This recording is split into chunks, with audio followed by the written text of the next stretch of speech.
जय हिंद, जय भारत, भारत माता की जय। 140 करोड़ देशवासियों को मैं नमन करता हूँ। मैं जगदीश कामत, ग्राम खजुरी, पोस्ट दलदल, थाना भेजा, प्रखंड मधेपुर, जिला मधुबनी, बिहार का वासी हूँ। मैं कोरोना के बारे में बताने जा रहा हूँ। जो कोरोना आया कहाँ से, कोरोना का जड़ कहाँ है, कोरोना होने का कारण क्या है। बड़े बड़े वैज्ञानिक देश के अंदर है, कोरोना के बारे में कारण का पता नहीं चला। मैं कहता हूँ जो कोरोना का जड़ तो एसी रूम है, और कोरोना पैदा करने का फैक्ट्री एसी रूम ही है। मनुष्य तो ईश्वर का सृष्टि है, विज्ञान तो मनुष्य का सृष्टि है। विज्ञान से मनुष्य पैदा नहीं हुआ है, मनुष्य से विज्ञान पैदा हुआ है। विज्ञान से जितना काम हो सके काम ले सकते हैं, लेकिन विज्ञान के अलमारी में जिंदगी को नहीं रखें। ये ईश्वर का देन प्राकृतिक मौसम है। साधारण तौर से ठंडी, गर्मी, बरसात, ये मौसम में मनुष्य जिए तो कोई तरह का वायरस का बीमारी नहीं होगा।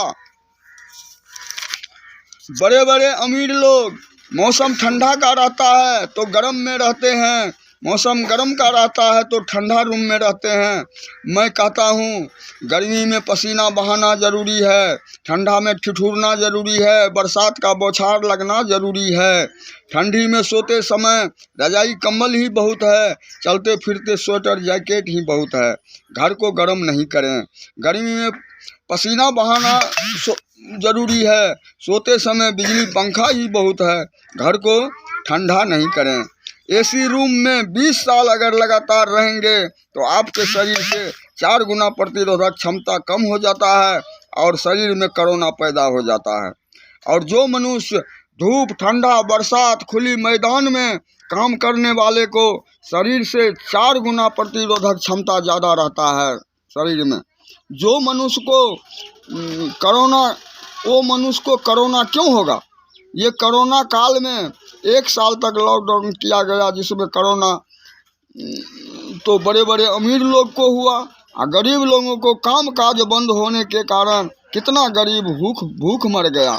मैं गरीब आदमी 3 बाप बेटे काम से बैठ गया और महीना में 60,000 रुपया कमाई बंद हो गया और 10 लाख कर्ज का बोझ हो गया, जिसमें मैं बहुत टेंशन में आ गया हूँ। बच्चे सब का पढ़ाई सब बंद हो गया, मैं बहुत परेशान हूँ। मेरी सरकार सुने और इस बात पर ध्यान केंद्रित करे। एसी रूम में रहने पर प्रतिबंध लगावे तो कोरोना का सफाया हो जाएगा। आप अपने गांव में देखते होंगे, किसान जो खेत में धान या गेहूं लगाते हैं, अगर किसी कोने में कोई बड़ा पेड़, आम या पीपल या कोई बड़ा पेड़ हो, उस धान गेहूं पर छाया पहुंचता हो तो आप देखेंगे कि जितना ज़मीन में छाया पड़ रहा हो उतना ज़मीन का फसल कोमल हो करके गिर जाता है और लास्ट में मर भी जाता है। उसको हम करौआ बोलते हैं। क्यों? वो छाया वाला फसल में वो पेड़ एसी का काम करता है, जो ठंडा में गर्म रखता है और गर्म में ठंडा रखता है। वही है मनुष्य का एसी रूम, वही है कोरोना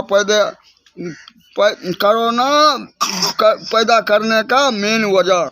मेरे देशवासियों, ध्यान से समझें, इस बात पर अमल करें। जय हिंद, जय भारत, भारत माता की जय। 140 करोड़ देशवासियों को मैं नमन करता हूँ। इस बात को समझें।